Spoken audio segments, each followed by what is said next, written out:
हमने जो किया है वो मैं गिना सकता हूँ। हाँ कि आप किस पार्टी को सपोर्ट करते हैं? जी, संकोच है थोड़ा सा। पूर्व विधायक जी का विरोध किया। आपने सरपंची का फॉर्म भरा और फिर प्रचार भी किया, उसके बाद 2-3 दिन बाद आपने। नमस्ते दोस्तों, एरिया अपडेट खास बातचीत में आप सबका स्वागत है। आज हमारे बीच में ऐसे शख्स आ रहे हैं जो अपने आप में इंस्पिरेशन है, जो गांव की छोटी सी बड़ी समस्याओं को वो सॉल्व करते हैं। आज हम उनका स्वागत करते हैं, नितिन भैया जी। नमस्कार। वो हमारे बीच में आज ऐसे शख्स मौजूद है जो अपने आप में भैया जी, आप अपने जीवन परिचय कुछ बताएं कम शब्दों में। देखिए, ये आपने बहुत अच्छा सवाल पूछा है। मेरे 2 नाम हैं। मेरा जो डॉक्यूमेंट्स में नाम है भगवान सिंह धाकड़ के नाम से लोग जानते हैं मुझे, और निकनेम मेरा नितिन है। ज़्यादातर लोग नितिन के नाम से भी जानते हैं। जी भैया। ये और परिचय का ये है कि लगभग 2-3 वर्ष हुए हैं मुझे अभी वर्धा में आए। इससे पहले मैं इंदौर रहता था, तो काफ़ी कम लोग मुझे वर्धा के लोग जानते थे, आस-पास के लोग जानते थे। पर वहाँ से जैसे ही वर्धा आया, वहाँ से मैंने पोस्ट ग्रेजुएशन एमएससी किया हुआ है एग्रीकल्चर से। इसके बाद मैंने वहाँ जॉब भी की कुछ टाइम। कोविड के कारण जॉब छोड़कर मुझे वर्धा आना पड़ा और अब यहाँ हूँ। भैया जी, आप इंदौर से आने के बाद गांव के लिए सेवा भाव कैसे जागा, आप बताना चाहेंगे? जी, बिल्कुल बताना चाहूँगा। देखिए, मैं 2021 की बात है जब मैं कोविड के बाद वर्धा आया था अच्छा। जॉब को रिज़ाइन करके। तो उसके बाद जब मैं वर्धा आया और मैंने अपने गाँव को अच्छे से जाना, लोगों से मिला, तो कुछ मूलभूत सुविधाएँ जो नहीं है वर्धा में, जी। जो विकास होना चाहिए था उस हिसाब से विकास नहीं हुआ। उसके लिए मैंने आवाज़ उठाई। तो सर्वप्रथम मैं जब मेडिकल रिलीफ़ जैसे ही मिला मुझे, उसके बाद मैंने सबसे पहले पंचायत में जाके लगभग 50 लड़के ले जाकर एक आंदोलन किया था कि गाँव में गौशाला नहीं है, तो सर्वप्रथम गौशाला बनवाई जाए। वर्तमान विधायक थे उस टाइम रुद्र प्रताप सिंह। जी भैया। अपने गाँव के जो प्रधान हैं सरपंच महोदय, उन्होंने उनसे डायरेक्ट मेरी बात भी करवाई अच्छा। और उन्होंने बोला कि ठीक है, हम देखते हैं। शुरुआत वहीं से हुई थी। इसके बाद कुछ मुद्दे मुझे गाँव के मिलते गए हाँ। और ये संघर्ष की कहानी आगे तो बढ़ती। आपने बिजनेस का नहीं सोचा कि अपन बिजनेस डाल लेते हैं, अच्छा सा रहेगा, दुकान वगैरह डाल लेते हैं, ऐसा कुछ मन नहीं हुआ? देखिए, बिज़नेस बिल्कुल मेरे मन में था और बिज़नेस मैंने किया भी, पर चूँकि मैं पढ़ा लिखा हूँ हाँ। और यदि मैंने जॉब छोड़ी है और मेरी पढ़ाई को मैं अपने गाँव के प्रति नहीं लगा सकता, तो फिर मैं नहीं मानता कि मेरी पढ़ाई का कोई औचित्य होगा। तो मैंने अपने बिज़नेस के साथ-साथ सर्वप्रथम मैंने भाव था एक गाय पालने का, हाँ। तो मैंने सबसे पहले डेयरी फार्म खोला। वैसे भी सब लोग गाय को माता मानते हैं। जी, जी, बिल्कुल। तो ये है कि मैंने उसको डेयरी फार्म खोला जिसमें सेवा के साथ-साथ मेरा बिज़नेस का पर्पस भी था अच्छा। और उसमें मैं सक्सेस भी हुआ। उसके बाद मैंने भारतीय अपना जो केंद्र सरकार है, उसने एक योजना निकाली है किसानों के लिए, एफपीओ, जिसमें किसान उत्पादक संगठन है।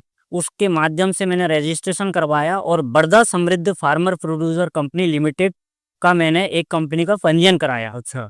जिसमें मैंने आसपास के 5 गाँव से 300 किसान जोड़े अच्छा। और उनके लिए खाद, बीज, दवाई, मिट्टी परीक्षण जैसी सुविधाएँ अपने वर्धा में उपलब्ध कराईं और वो अभी तक भी चल रहा है। और मेरा ये था कि मंडी का लाइसेंस भी यहाँ पर शमशाबाद मंडी का लाइसेंस भी लिया, जिससे किसानों को अच्छे दाम मिल सकें, क्योंकि हम यहाँ से बाहर बेचते हैं, तो यहीं घर पे खरीद वैसे भी लेते हैं। गाँव में विकास कम होता रहता है। जी। देखिए, विकास का ऐसा है, मैंने आपको बताया, आपने मुझे पूछा कि आपने सेवा भाव क्यों आया, जॉब क्यों नहीं की? तो जॉब से बेहतर मैंने सोचा कि स्वयं का बिज़नेस करें। तो बिज़नेस साथ में चलता है, ऐसा नहीं कि मैं सिर्फ़ किसी विकास के पीछे ही पड़ा हूँ या कोई शिकायत-शिकवाई कर रहा हूँ, हाँ। ऐसा नहीं है। मेरा खुद का व्यापार है, व्यापार भी करता हूँ अच्छा। और लेकिन एक ज़िम्मेदार नागरिक युवा होने के नाते मैं मानता हूँ कि मेरी ज़िम्मेदारी है, गाँव में यदि कोई चीज़ गलत होती है, कोई मुद्दे हैं, उनको यदि मैं नहीं उठाऊँगा, तो फिर ऐसे सभी युवक कतराते रहेंगे, तो फिर मुद्दे कौन उठाएगा? और आगे करने का क्या सोचा है कि आप क्या करना चाहते हैं? देखिए, मेरा सपना है, मैंने आपको अभी बताया, समृद्ध Wardha farmer producer company limited. यहाँ जो समृद्ध वर्धा का जो एक शब्द जुड़ा है, हाँ। ये मैंने बहुत अध्ययन करने के बाद जोड़ा है। तो मेरा सपना है कि ये मेरा गाँव एक दिन एक समृद्ध वर्धा बने, इसलिए मैं हर जगह समृद्ध वर्धा के ज़िक्र करता हूँ। एक मैंने ग्रुप भी बनाया व्हाट्सएप, जिस पे लगभग 300-400 युवा हमसे जुड़े हैं और वो सब लोग बढ़-चढ़कर भाग लेते हैं और बहुत सी चीज़ें हैं जो आपके सामने अभी आएँगी और आपने देखा भी है कि उस सब में हमने अच्छा प्रदर्शन किया। जी भैया। भैया जी एक हमने पोस्ट डाली थी जी। इंस्टा पे, तो उसमें कुछ कमेंट आए थे। मैं आपसे पूछना चाहता हूँ कि जो अपने वर्धा में ये पशु चिकित्सालय है, जिसमें बेचारे बहुत से आवारा पशु ऐसे ही बिना इलाज के घूमते रहते हैं, उसके बारे में आप कुछ बोलना चाहेंगे? जी, बिल्कुल यहाँ तक मुझे संज्ञान है कि मैं जब आया था तब पशु चिकित्सालय में सिर्फ़ एक कंप्यूटर साहब थे, सैनी जी। हाँ। और उनका कह सकता हूँ कि व्यवहार ठीक है, क्योंकि मैंने जब-जब फ़ोन लगाया है, वो तब-तब वहाँ उपस्थित हुए हैं।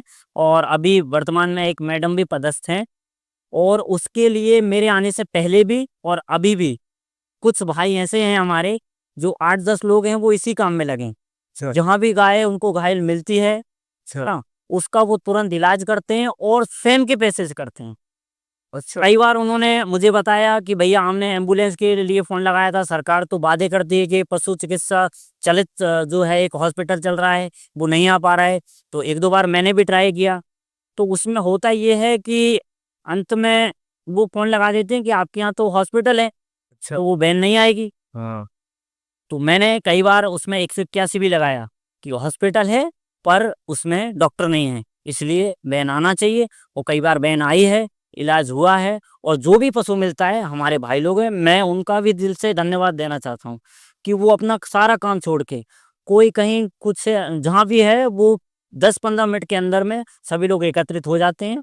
और घायल पशु, गाय, बछड़ा जो जहाँ कहीं नाली में पड़ा है, किसी यहाँ तक कि कीड़े पड़े हैं कई हाँ। जानवरों के यहाँ, और पैर फ्रैक्चर है, अच्छा। उसकी बहुत सेवा करते हैं वो लोग। तो मैं कह सकता हूँ उनसे भी सीखता हूँ, और उनको मैं विश्वास दिलाता हूँ कि आने वाले समय में एक हम बहुत ही समृद्ध और एक आत्मनिर्भर गौशाला का निर्माण करेंगे, और उसमें इन सबको पदस्थ करेंगे। ये सब सेवाएँ देंगे, अच्छा। वो निःशुल्क देंगे सेवाएँ, ये इतना मुझे विश्वास है। जी भैया।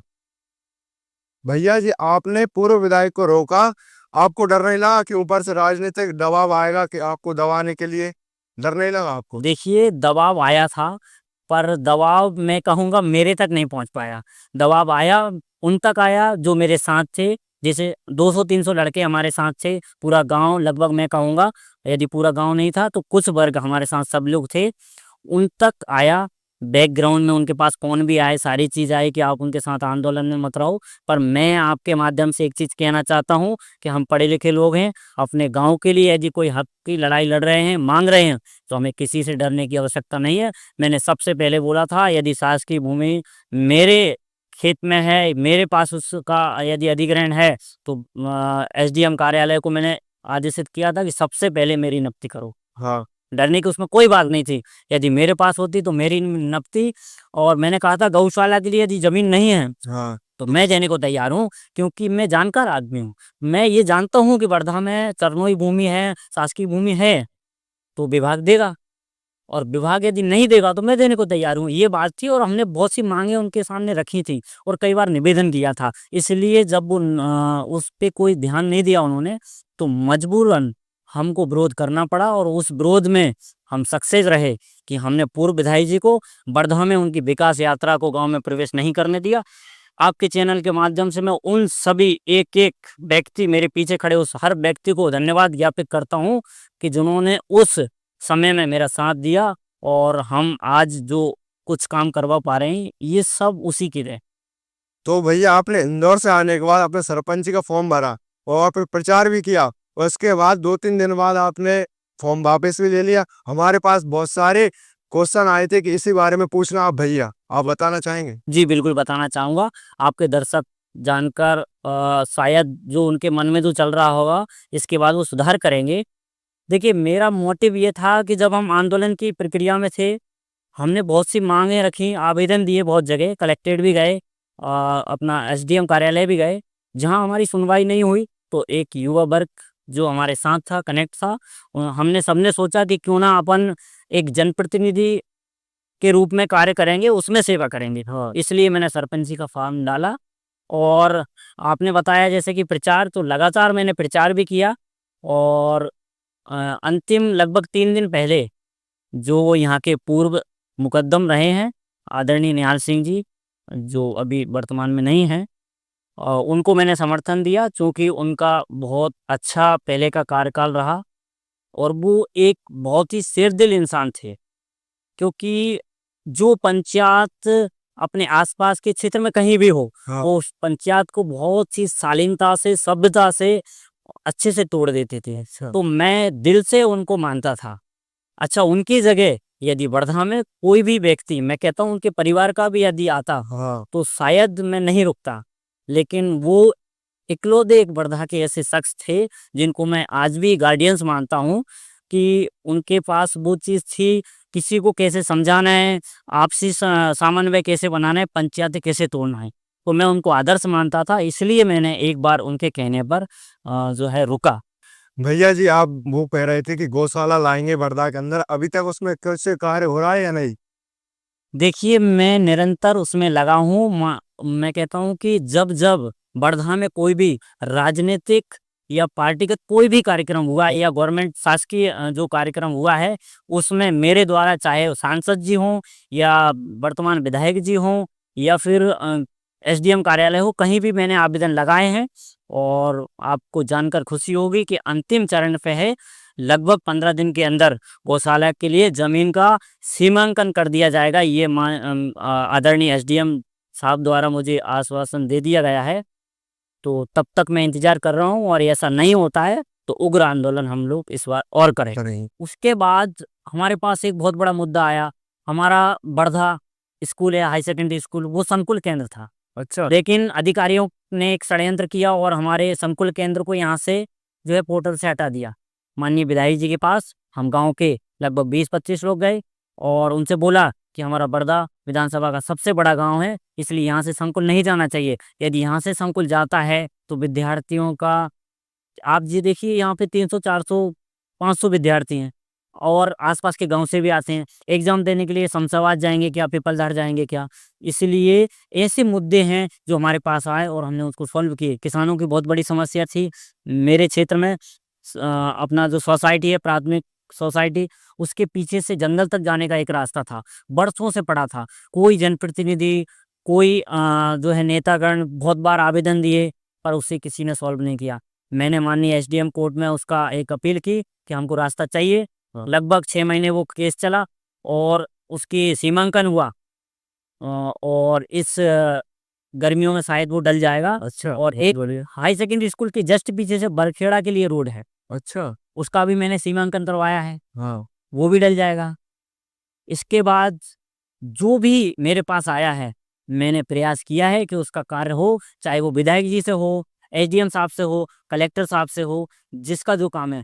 बीपीएल की समस्याएँ थी, बहुत सारी। है ना? तो लगभग मेरे पास जो लोग आए, जो पात्र थे, अपात्र को किसी को मैंने आगे नहीं किया। जो पात्र थे, उनका मैंने बीपीएल बनवाया, वो लोग खुश हैं और 1 भी रुपए उनका खर्च नहीं हुआ। हाँ। 1 भी रुपए उनका खर्च नहीं हुआ, बीपीएल बना। अब लोग कहते हैं कि आप कैसे बनवा रहे हैं? देखिए, ये अधिकारियों को निवेदन करने का तरीका आना चाहिए कि साहब ये बहुत गरीब है, आप उसकी जाँच कर लीजिए। जाँच में यदि अपात्र आते हैं तो अपात्र कर दीजिए, लेकिन पात्र है तो बनवाइए। युवा वर्ग आए, भैया खेल मैदान, तो हाँ। खेल मैदान के लिए भी हमने विधायक जी को बोल रखा है, तो हो सकता है कि उनके कार्यकाल में वो पूर्ण हो जाए। एक और मेरा सवाल था कि आप जब सरपंच बन गए, तो युवाओं के लिए कुछ करना चाहेंगे? जैसे अपने गाँव में युवा बहुत सारे बेरोज़गार हैं, जैसा कुछ काम नहीं है, कुछ करना चाहेंगे आप? देखिए, गाँव के लिए तो मेरा एक शब्द है, समृद्ध वर्धा। हाँ। जिस दिन जनप्रतिनिधि, मैंने ये कहता कि मेरे लिए, मैं तो कहता हूँ जो जनप्रतिनिधि हैं वो अच्छा कार्य करें और आगे आएँ, वो भी अच्छा कार्य करें। मैं बनूँ नहीं बनूँ, ये एक अलग विषय है। पर जनप्रतिनिधि को चाहिए, मेरा एक सपना है कि वर्धा समृद्ध बने। हाँ। समृद्ध वर्धा कैसे बनेगा? चारों रोड पे अच्छे डबल रोड बन जाएँगे, तो चारों रोड पे अच्छे गेट बन जाएँ, गेट बन जाएँगे। है ना? नहर आ जाए, नहर आ जाएगी, सके तुम और सफाई। जी, बिल्कुल, नहर आ जाए तो किसान अपना समृद्ध हो जाएगा, हाँ, तो ऑटोमेटिक वर्धा समृद्ध हो जाएगा। हाँ, उप तहसील आ जाए। हाँ। यहाँ कोई, मेरा तो एक सपना है कि जब पंचायत में कोई बच्ची जन्म ले, हाँ। उसके जन्म पे उसके माँ-बाप के साथ पंचायत में एक पौधा रोपा जाए और उसकी देखरेख की जाए, हाँ। है ना? अब स्कूल में जैसे जो बच्चे पढ़ रहे हैं, उनको कहीं भी कोई मार्गदर्शन की व्यवस्था नहीं है। हाँ। उनको करियर का मार्गदर्शन की व्यवस्था होना चाहिए कि आगे आप कौन-सा सब्जेक्ट लेंगे, क्या करेंगी? आपने बस 12वीं तक पढ़ाई कर ली, आपने कोई भी सब्जेक्ट कहीं भी चले गए, या 11th में आपने कौन सा सब्जेक्ट ले लिया, आप डॉक्टर बनना चाहते थे, आप एग्रीकल्चर सब्जेक्ट लेके बैठे हो, अरे अब आपको पता ही नहीं था कि गुजरात में अरे भाई तो मेरा ये है कि जितने भी शासकीय कर्मचारी हैं, उनको एकदम टाइट रखो। जनप्रतिनिधि हो, सब लोग एक स्कूल हैं, व्यवस्थित समय पे आएँ, हॉस्पिटल में जो डॉक्टर हैं वो भी आएँ, बैंक कर्मचारी हैं वो भी आएँ, उधर आपका जो हॉस्पिटल है उसमें भी आएँ, है ना? तो सारी चीज़ें मॉनिटरिंग चाहिए, हाँ जनप्रतिनिधि यहाँ ऐसा होना चाहिए। अभी मैंने गाँव का भ्रमण किया था ये अपना रामनवमी पे, हाँ रामनवमी पे जगह-जगह जो है विद्युत जो है जाल पुरे हुए हैं। कहीं से एक छोटा-सा रथ भी नहीं निकल पा रहा है। जनप्रतिनिधि ऐसा होना चाहिए कि गाँव में यहाँ पे डोंडी पिटती है, भाई 1 दिन पहले पिटवा दो कि जो जिसकी भी यहाँ से वहाँ तक जो दूरी है, उसको हटा दीजिए। भाई कोई सरपंच हटाएगा? सरपंच ये सोचता है कि नहीं मेरी बुराई हो जाएगी उससे देखिए, इन फिर सब आप जनप्रतिनिधि ना बनें। यदि आप ये चाहते हैं कि मेरी बुराई ना हो, तो जनप्रतिनिधि ना बनें। आपको गाँव के विकास के लिए ये तो करना पड़ेगा, बुराई तो लेना पड़ेगा। अभी मैंने देखा बहुत से लोग होते हैं, अपना मकान बना रहे हैं, थोड़े आगे रास्ते पे रख के बना लिया। हाँ उससे आगे चल के पूरे गाँव को दिक्कत आएगी। वो तो ये आपको भोगना चाहिए। स्वच्छता के लिए आप देख लिए, जहाँ जाओगे वहाँ ज्यादातर गंदगी मिल गंदगी मिली है। तलैया वाले बाबा के यहाँ जाते हैं, हाँ पूरा रास्ता गंदगी से भरा पड़ा है। जबकि वो मंदिर जाने का रास्ता है बिल्कुल मंदिर जाने का रास्ता है। वो मैंने मुद्दा उठाया था।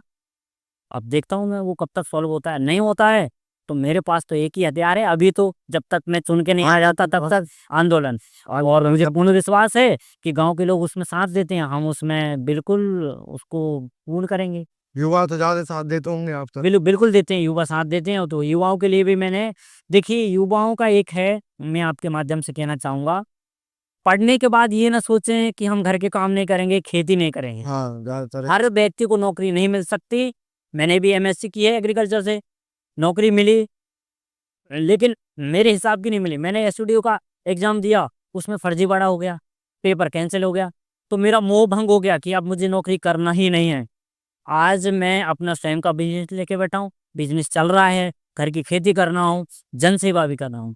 तो आप भी छोटा पकड़िए पर पकड़ते रहिए। ऐसा नहीं है कि हमको तो 20,000 की जॉब चाहिए, जो है आप 2 साल घूमते रहेंगे। यदि आपको 5,000 की जॉब मिल रही है, तो आप जॉब करिए। करिए और मैं आपसे कहना चाहूँगा, इस वर्धा में मुझे बहुत तकलीफ़ होती है जब से मैं आया, कि नशे का बहुत खुला कारोबार है। वो तो ज्यादा ही हो कोई जनप्रतिनिधि उस तरफ ध्यान नहीं दे रहा है। हाँ आज बहुत हृदय मेरा अंदर से रोता है, मेरी उम्र के लोग, लगभग 20 लोग, मैं नाम नहीं लूँगा, 20 लोग पागल होने की कगार पे हैं। ड्रग्स, गांजा, इंजेक्शन जो भी वो ले रहे हैं, मुझे ये मतलब नहीं है कि वो क्या ले रहे हैं, हाँ पर 20 लोग यहाँ, उनका परिवार तहस-नहस हो गया, वो पागल घूम रहे हैं। जो युवा में ज्यादा चलन हुआ है नशे वाला कि नशे कर लो बस ये और वो देखिए, जब गाँव में रोज़गार नहीं होंगे, जल्दी शादी हो जाएगी, व्यक्ति पे बोझ आ जाएगा, तो व्यक्ति को लगता है कि मैं इस मानसिक प्रताड़ना से हट के नशे की तरफ चला जाता है वो। हाँ मैं ये नहीं कहता कि चोर यदि चोरी करता है,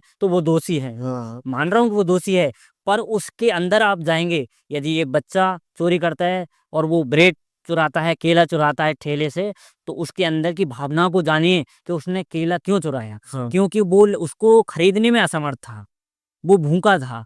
तो जब व्यक्ति की आवश्यकताओं की पूर्ति नहीं होगी, आज दिखावे का ज़माना है, सबके पास गाड़ी हो, मोबाइल हो, तो युवा उस चीज़ को कि अपने मायने वो चीज़ ना आए, नशे में उतर गया। मैं दोनों हाथ जोड़ के निवेदन करना चाहता हूँ मेरे गाँव के युवाओं से कि नशे को बिल्कुल त्याग दीजिए। देखिए, हमारे गाँव में ठेका है, नशे के और भी कई प्रचलन चल रहे हैं। इनके माध्यम से लगभग 20-25 युवा पागल हुए। हर घर में लड़ाई हो रही है, कहीं पिताजी पी के जा रहे हैं, कहीं भाई पी के जा रहा है, कहीं वो माताजी को झगड़ा हो रहा है। आए दिन रिपोर्टें हो रही हैं, परिवार टूट रहे हैं, शादी-विवाह इस संबंध में टूट रहे हैं कि भई हमको तो पता नहीं था कि लड़का दारू पीता है। तो ये सब चीज़ें कहाँ से आ रही हैं? नशे की वजह से। और जो अत्याचार बढ़ते हैं, चोरी बढ़ती है, छेड़छाड़ के आरोप करते हैं, ये सारी चीज़ होती है, नशे में होती है। तो मैं चाहता हूँ कि लोग मेरा साथ दें, जनप्रतिनिधि बनाएँ ना बनाएँ, नशे को जड़ से खत्म करने का प्लान मैंने बना रखा है। अभी मैं इसलिए नहीं जाता हूँ कि अधिकारी सुनते नहीं हैं। मैं जाऊँगा, 4 लोग जो कारोबार कर रहे हैं, वो मेरे ऊपर प्रेशराइज़ करेंगे, खैर मैं डरता किसी से भी नहीं हूँ। मैंने उनको सख्त लिहाजे में बोल देना है, जब तक भाई मैं हूँ तब तक नशे का आप कारोबार नहीं करेंगे। अभी तक आपने जो करा वो अच्छी बात है। मैं तो कहता हूँ यदि मैं करता हूँ तो मेरे घर वाले उसमें इन्वॉल्व नहीं है। जनप्रतिनिधियों को चाहिए वो उसके घर जाए। यदि नितिन करता है, नितिन के घर जाए, उसके भाई को समझाए, उसके पिताजी को समझाए कि भाई आपका बच्चा गलत लाइन में है, वो या मान लो नशे का कारोबार कर रहा है, इससे गाँव का माहौल खराब हो रहा है। तो मैं तो कहता हूँ मेरे पिताजी, मेरे भाई ये बोलेंगे सबसे पहले जेल में डालो। हाँ, क्योंकि व्यक्ति को पता ही नहीं है अपना बच्चा क्या कर रहा है, दिन भर घूम रहा है, शाम को घर जा रहा है, उनको रोटी से मतलब है, रोटी खा ली, बच्चा सो गया। तो ये तो हाँ, आप और हमको जाके बोलना पड़ेगा उनके परिवार को। और जो माता-पिता इसमें बच्चे का सपोर्ट करें, मैं कहता हूँ वो सही मायने में उसके सपोर्टर, उसके उसके प्रेमी है ही नहीं। उसके माँ-बाप कहलाने के लायक ही नहीं है, जो अपने बच्चे को इतने भयंकर गर्त में धकेल रहे हैं। उनको चाहिए कि वो, और होता क्या है, पुलिस प्रशासन जनप्रतिनिधि के हाथ में रहता है। हाँ, रहता है वो तो। यदि कोई व्यक्ति गलत कर रहा है, उसको 2 दिन के लिए जेल में डलवाइए।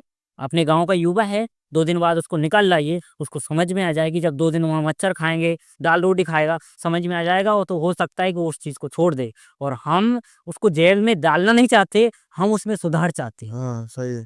व्यक्ति को मनोरंजन के लिए खेल मैदान होता अच्छा, व्यक्ति खेल रहा होता, बच्चों के लिए पार्क होता, हाँ, है ना? कपूर्ना नदी है हमारे यहाँ, हाँ, उसमें आप अभी पानी नहीं है। इतने बड़े-बड़े वादे हुए, करोड़ों रुपए उसके विकास के लिए निकले, उसमें पानी नहीं है।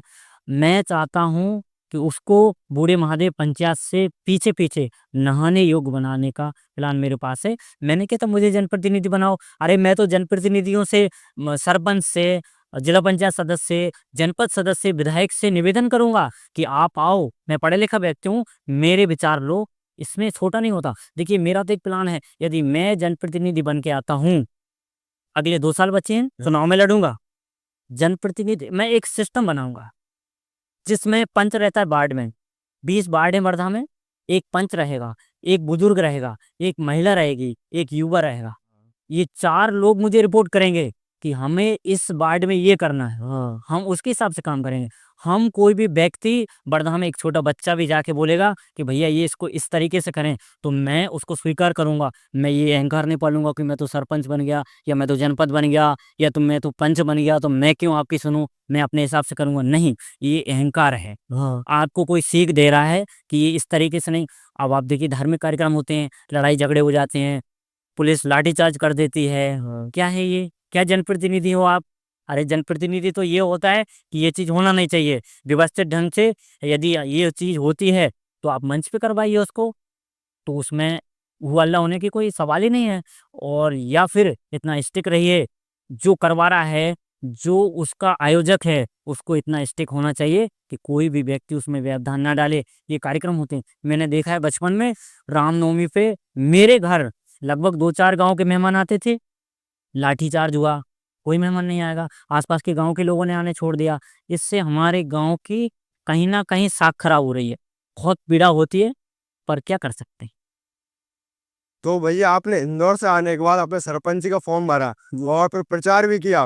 उसके बाद 2-3 दिन बाद आपने फॉर्म वापस भी ले लिया। हमारे पास बहुत सारे क्वेश्चन आए थे कि इसी बारे में पूछना आप भैया, आप बताना चाहेंगे? जी, बिल्कुल बताना चाहूँगा। आपके दर्शक जानकर शायद जो उनके मन में जो चल रहा होगा, इसके बाद वो सुधार करेंगे। देखिए, मेरा मोटिव ये था कि जब हम आंदोलन की प्रक्रिया में थे, हमने बहुत सी माँगें रखी, आवेदन दिए बहुत जगह, कलेक्ट्रेट भी गए, अपना एसडीएम कार्यालय भी गए। जहाँ हमारी सुनवाई नहीं हुई, तो एक युवा वर्ग जो हमारे साथ था, कनेक्ट था, हमने सबने सोचा कि क्यों ना अपन एक जनप्रतिनिधि के रूप में कार्य करेंगे, उसमें सेवा करेंगे। हाँ, इसलिए मैंने सरपंच जी का फॉर्म डाला। और आपने बताया जैसे कि प्रचार, तो लगातार मैंने प्रचार भी किया। और अंतिम लगभग 3 दिन पहले जो यहाँ के पूर्व मुकद्दम रहे हैं, आदरणीय निहाल सिंह जी, जो अभी वर्तमान में नहीं हैं, उनको मैंने समर्थन दिया, चूँकि उनका बहुत अच्छा पहले का कार्यकाल रहा, और वो एक बहुत ही शेरदिल इंसान थे। क्योंकि जो पंचायत अपने आस-पास के क्षेत्र में कहीं भी हो, हाँ, वो उस पंचायत को बहुत ही शालीनता से, सभ्यता से, अच्छे से तोड़ देते थे। हाँ, तो मैं दिल से उनको मानता था। अच्छा, उनकी जगह यदि वर्धा में कोई भी व्यक्ति, मैं कहता हूँ उनके परिवार का भी यदि आता, हाँ, तो शायद मैं नहीं रुकता।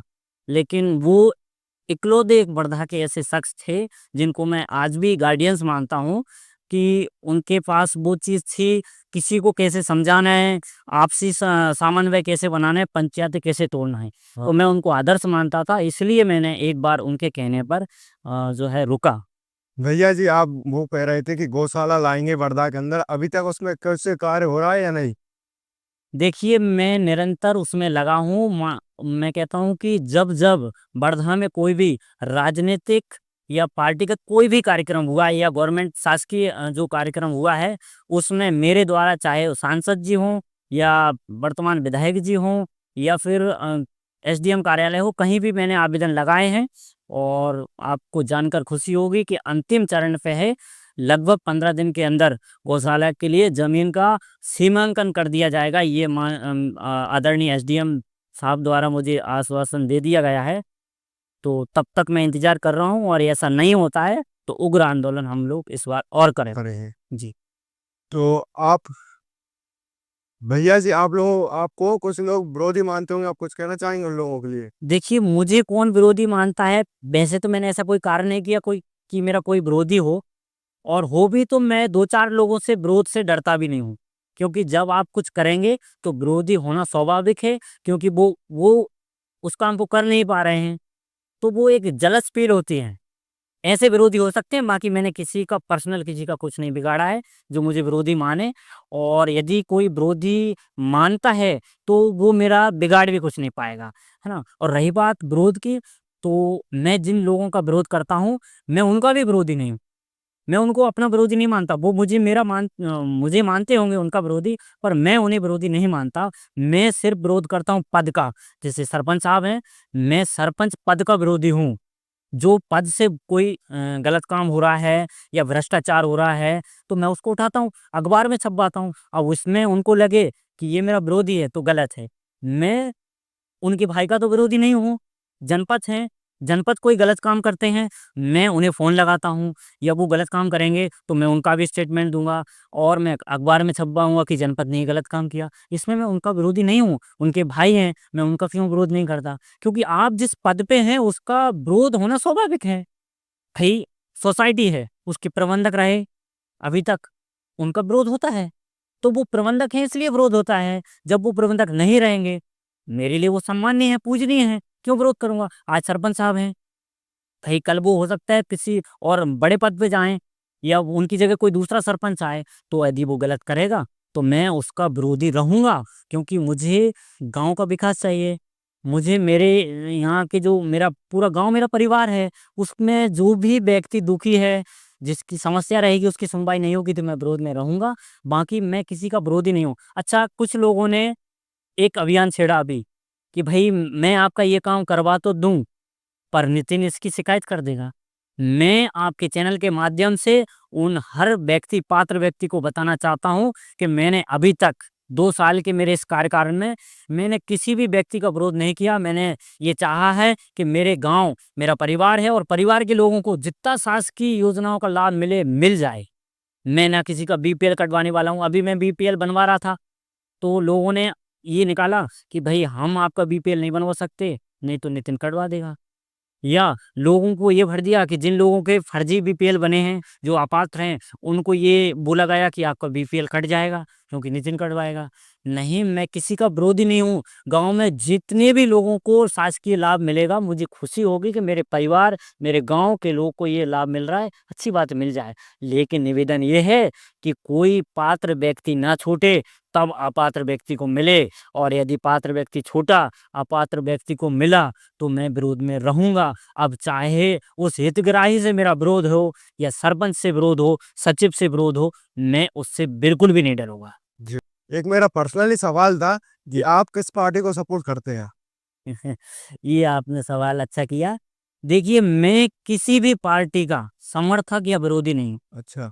क्योंकि मैं ना तो किसी पार्टी का सदस्य हूँ हाँ। और ना मैंने कोई पद ले रखा है। अच्छा। इसका बहुत बड़ा कारण ये है कि मेरा मानना है, मैं यदि किसी पार्टी में जाऊँगा, तो मैं अपनी आवाज़ को बुलंद नहीं कर पाऊँगा। हाँ, सही है। क्योंकि पार्टियों में प्रेशर आता है, भई मैं एक छोटे पद पे कार्यरत रहूँगा, ऊपर से प्रेशर आएगा कि आप आंदोलन नहीं करेंगे, हाँ। आप सिटिंग एमएलए हों या सांसद हों उनके सामने कोई वक्तव्य नहीं रखेंगे। मैं कहता हूँ आपके माध्यम से, आपके चैनल के माध्यम से, कि किसी भी पार्टी का कार्यक्रम, यहाँ तक कि अभी तो सरकार है, तो बीजेपी की सरकार है, एमएलए हैं, सांसद हैं, जिस भी कार्यक्रम में, जिस भी मंच पे मुझे चढ़ना हो, आज तक मुझे कोई नहीं रोक पाया। मैं जाता हूँ स्वयं के काम से नहीं, गांव के मुद्दे लेके जाता हूँ, गांव की जनता के लिए जाता हूँ, बेहिचक मंच पे जाता हूँ और सुनते हैं लोग। क्योंकि देखो, ये रहता है गांव में, लोग डरते हैं, भाई विधायक जी हैं, सांसद जी हैं, डर लगता है। हाँ। मैं आपके चैनल के माध्यम से कहना चाहता हूँ, हर युवा को, हर उस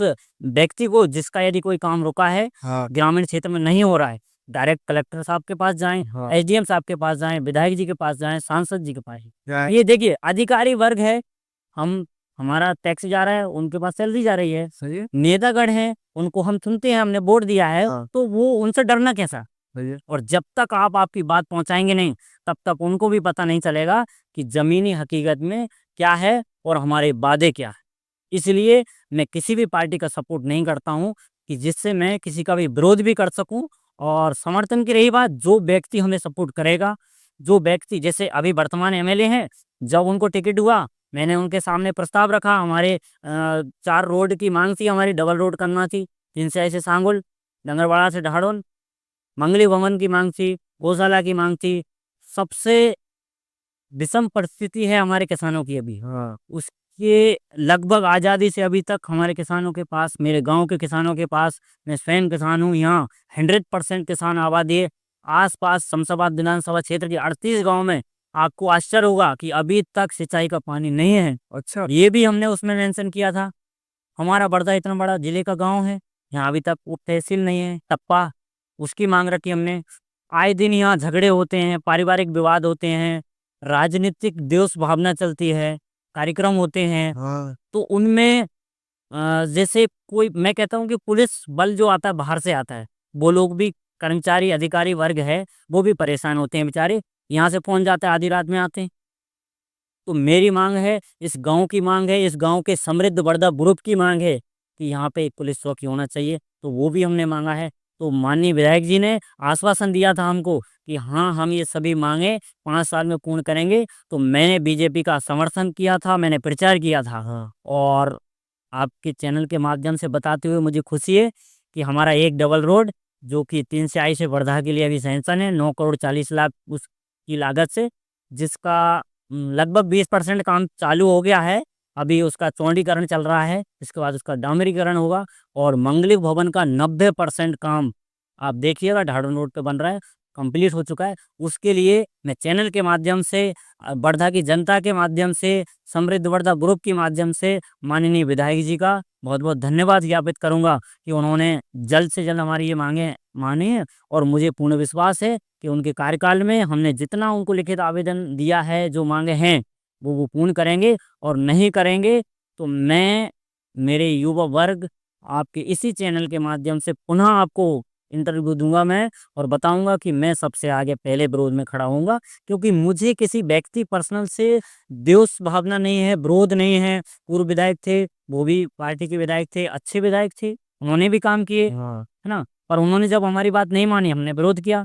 वर्तमान विधायक हैं, इन्होंने कुछ काम चालू किए हैं, हो रहे हैं, अच्छी बात है, धीमी गति से हो रहे हैं। इसमें भी यदि ज़्यादा समय लगेगा और 4 साल से ज़्यादा का समय निकलेगा, तो मैं विरोध करूंगा, सबसे आगे मैं दिखाई दूंगा। तो आप इसी तरह काम करके सरपंच बनना चाहते हैं? ये देखिए, ऐसा मेरा कोई मोटिव नहीं है कि मैं सरपंच बनूं। मेरा तो मानना ये है, अपने गांव की, वर्धा ये विदिशा जिले का सबसे बड़ा गांव है, लगभग 1000-1200 यहाँ घर हैं। और मैं ऑन कैमरा बोल रहा हूँ ये चीज, एक घर से एक बंदा, युवा मेरे साथ हो जाए, आजीवन कभी चुनाव नहीं लड़ूंगा। चुनाव लड़ना एक चीज होती है, एक अधिकारी को आपको एक प्रेशराइज करना है, एक पॉलिटिशियन है, आपकी बात आप कैसे रखें। देखिए, आम नागरिक जाता है फार्म लेके, कहीं फॉर्म लेके, उसकी सुनवाई नहीं होती है तो देर से होती है ना, उसको इतना लाइटली ले लेते हैं। तो मेरा मानना ये है, अगर मैं जनप्रतिनिधि के रूप में अगर हम जाते हैं, तो उसकी सुनवाई जल्दी होती है। हाँ, होती है ना। तो यदि जनप्रतिनिधि की सुनवाई होती है, तो मेरे साथ, मैं कहता हूँ कि सरपंच बनना मेरी इच्छा नहीं है। हाँ। गांव का हर युवा यहाँ तक कि 1000 घर की बस्ती है, यदि 500 युवा भी मेरे साथ होगा तो मैं आजीवन कोई चुनाव नहीं लड़ूंगा। और वर्धा के अंदर जो एक सबसे निम्न परिवार चाहेगा कि ये काम होना चाहिए, हाँ। सारे काम होंगे। विधायक हो, कलेक्टर हो, एक फोन में अपन वर्धा से यहाँ से काम करवाएंगे। इतनी शक्ति होती है संगठन में। हाँ, होती है। तो एक संगठन बनाए अपन। हाँ। यदि चुनाव, मैं नहीं कह रहा हूँ कि मैं चुनाव में जाऊंगा, और यदि उन्हीं युवाओं ने चाहा कि आपको प्रतिनिधित्व करना है, आपको जाना है, तो बिल्कुल मैं चुनाव लड़ूंगा। इसमें भी ये नहीं है कि मैं बिल्कुल कसम खा के बैठा हूँ कि मैं चुनाव नहीं लड़ूंगा, हाँ। बिल्कुल लड़ सकता हूँ। तो आप लड़ेंगे? आप ये मानिए, युवाओं को मैं जोड़ रहा हूँ, और विकास के कार्य यदि नहीं हुए और मुझे लगा कि मेरी शक्ति कम हो रही है, हाँ। तो मैं रियल में जनप्रतिनिधि के रूप में उभर के आऊंगा और अपने वर्धा को समृद्ध बनाऊंगा। भैया जी, आपके अधिकारी लोग कैसे सुन लेते हैं? कोई भी काम करवाना हो तो आप अधिकारी से बोल देते हैं, तो वो आपका काम करवा देते हैं। जी, देखिए, अधिकारी कर्मचारी सबकी सुनते हैं, हाँ। बस अपनी बात उनके सामने रखना आना चाहिए अपन को। हाँ। व्यक्ति जाता है, अपना फार्म लेके गया, टेबल पे रख दिया, सर इसको कर दीजिए, हाँ। नहीं, ऐसा नहीं है। आप पढ़े लिखे, मैं पढ़ा लिखा व्यक्ति हूँ, मैं यदि कोई आवेदन लेके जाता हूँ, हाँ। अधिकारी के पास पहुँचता हूँ, मैं आपके माध्यम से कहना चाहूँगा कि नटेरन ब्लॉक शमशाबाद तहसील में मैं जिस काम के लिए भी गया हूँ, अभी तक खाली हाथ नहीं लौटा हूँ। हाँ। क्योंकि मैं जाता हूँ, अच्छा। लिखित में आवेदन लेके जाता हूँ, हाँ। रिसीविंग लेता हूँ। हाँ। तो रिसीविंग जब आपने ली है, तो उसमें ये निश्चित हो जाता है कि आपने उस काम के लिए वहाँ अपील की अच्छा। है ना? आप गए, आपने मौखिक बोल दिया, ये आवेदन दे के आ गए, ज़्यादा रख लिया। ज़्यादातर लोग यही करते हैं, जाके दे दीजिए, हाँ, उसके बाद कोई सुन। वो रख लेते हैं अधिकारी लोग, रख लिया, और उसमें सुनवाई हो रही है, नहीं हो रही है, आपको कुछ पता नहीं है। हाँ। जब आपके पास आवेदन की रिसीविंग होगी, तो आप 8 दिन बाद जाएँगे, सर मेरे इसका क्या हुआ? हाँ। मैंने ये आवेदन दिया था, इसका क्या हुआ? तो मैं पीछे पड़ जाता हूँ, और कहते हुए मुझे संकोच है थोड़ा-सा कि अभी वर्तमान में शमशाबाद अपना तहसील और नटेरन ब्लॉक के अधिकारी मुझसे परेशान रहते हैं। परेशानी का कारण ये है, मैं मेरे पर्सनल काम के लिए परेशान नहीं करता हूँ। बस ये, मैं लगातार मैसेज छोड़ता रहता हूँ, कॉल करता रहता हूँ, चाहे वो एसडीएम साहब हों, तहसीलदार साहब हों, पटवारी साहब हों, हाँ। सीओ साहब हों, सभी को जो है मैं कॉल भी करता हूँ, मैसेज भी करता हूँ, जनहितैषी कार्यों के लिए करता हूँ, गाँव के विकास के लिए करता हूँ, और वो लोग मुझे सपोर्ट भी करते हैं। वो उन कामों को कार्य करने की या तो कर देते हैं, या उसका मार्गदर्शन कर देते हैं कि ये ऐसे नहीं होगा, ये ऐसे होगा। तो मैं उस राह पे चल के उस काम के लिए करता हूँ। मेरा एक और सवाल है कि आपने अभी तक क्या-क्या करवा दिया है और क्या करने का सपना है अभी तक? देखिए, करवाने की बात यदि मैं कहूँ, तो ये एक बड़प्पन वाली बात हो गई कि मैं मेरे स्वयं के मुँह से कह रहा हूँ कि मैंने क्या-क्या करवा दिया। मैं ये ज़रूर कह सकता हूँ कि मैंने कुछ नहीं किया, लेकिन हमने जो किया है वो मैं गिना सकता हूँ। हाँ। हमने का मतलब, हमारा समृद्ध वर्धा एक ग्रुप है, जिसमें 200-300 लोग जुड़े हैं। अच्छा। और गाँव के जो लोग हैं, बुद्धिजीवी लोग हैं, वरिष्ठ लोग हैं, युवा साथी हैं, हम सब ने मिलके इस वर्धा को समृद्ध बनाने का ठाना है। और उसमें अभी तक हमने सबसे पहले गौशाला के लिए आंदोलन किया, पूर्व विधायक जी का विरोध किया, डबल रोड चारों मांगे, उप तहसील, अपना पुलिस चौकी, इसकी मांग रखी, और ये काम हो रहे हैं। अपना किसानों की बहुत बड़ी समस्या थी। पिछली साल मेरे पास किसान आए कि भैया सरसों बहुत हुई है इस बार अपने पास, और यहाँ केंद्र नहीं आया। हाँ। मैंने तुरंत कलेक्टर साहब से मिला, और मैं कहता हूँ आपको कि लगभग 3 दिन उसमें लगे थे प्रक्रिया में। एसडीएम साहब के सार्थक सहयोग से 3 दिन में हमारा केंद्र यहाँ सरसों का आया, और उस पे तुलाई हुई। किसानों की समस्या थी कि भैया इलेक्ट्रॉनिक कांटे से तुलाई नहीं हो रही। हाँ। तो ज़िक्र करूँगा मैं, एक भारतीय किसान संघ से युवा नेता हैं, राहुल राज जी। अच्छा। मैंने उनको फ़ोन किया, वो आए, हमने वहाँ यथास्थिति जानी, और तुरंत उन्होंने स्वयं ने जो है उसका कनेक्शन करके, और जो है इलेक्ट्रॉनिक कांटा जिस पे ट्रैक्टर ट्राली सेम चल जाता है और उसका वजन हो जाता है, वो कांटा चालू करवाया। सोयाबीन में दिक्कत आई, हाँ। भैया मॉइस्चर दिखा रहे हैं, सड़ा हुआ सोयाबीन बोल रहे हैं।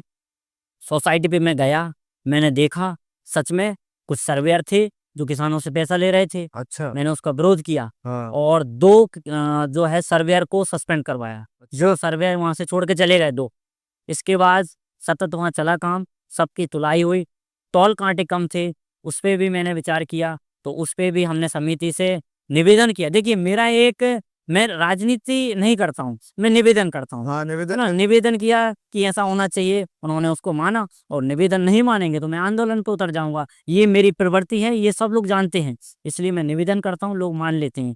अभी वर्तमान की मैं बात करूँ, गेहूँ तुलाई हो रही है, बारदाने की बहुत समस्या आई। अच्छा, किसान को जानकारी नहीं है, बारदाने की समस्या क्यों आई? हाँ, सर एक नियम है सरकार का, पोर्टल चलता है पूरा। अच्छा, अगर उन्होंने वहाँ से 1000 बोरी आपको भेजी हैं, अच्छा, तो 1000 बोरी माल आपको खरीद के सरकार को जमा करना पड़ेगा, यानी उसका उठाव करना पड़ेगा कि हाँ, हमने ये वेयरहाउस में रख लिया। हाँ, अब इतना स्लॉट बुक होना चाहिए, इतने किसानों का माल तुलना चाहिए, तब आपको बाकी की जो आना है बारदाना उसके बाद आएगा। आएगा वो तो। अब यहाँ हमारी समिति में क्या हुआ इस बार, अच्छा, समस्या आई बारदाने की, मैं गया, मैंने देखा, तो उसकी जड़ तक जब मैं गया, तो किसान भाइयों, मैं आपको भी जागरूक करना चाहूँगा कि उसमें ये था कि जैसे मैं 500 कुंटल ले गया, कोई 300 कुंटल ले गया, कोई 100 कुंटल ले गया। हाँ, उन्होंने उसका ना तो स्लॉट बुक है, नहीं, समिति पे प्रेशराइज़ किया या उनके आपसी संबंध है, मैं ये नहीं कहना चाहूँगा। उनकी तुलाई हो गई, बारदाना भर गया।